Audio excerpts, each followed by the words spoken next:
গত দুদিন থেকে রান্নার কোনো ভিডিও দিতে পারছি না। মঙ্গলবার থেকে শিলিগুড়িতে এত পরিমাণে বৃষ্টি হচ্ছে যে থামার নামই নিচ্ছিল না। আমার রান্নার ছোট্ট কুঁড়োঘরটা পুরো ভিজে গেছে। উনানটার অবস্থা খুব খারাপ। তাই আজ ভাবলাম আর কোনো রান্নার ভিডিও করতে পারবো না। আজ বৃহস্পতিবার, আজ সকাল থেকে আকাশটাও বেশ পরিষ্কার হয়েছে। তাই ভাবলাম রান্নার তো ভিডিও করা যাবে না, উনুন জ্বালানোর সব খড়িগুলো ভেজা। তাই ভাবলাম আজকে রান্নার ঘরটাকে গুছিয়ে রাখি।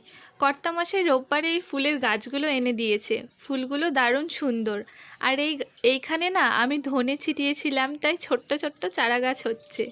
এখানে এমন ছোট ছোট পাতা পড়েছে যেগুলোকে হাত দিয়ে বেছে বেছে পরিষ্কার করতে হচ্ছে।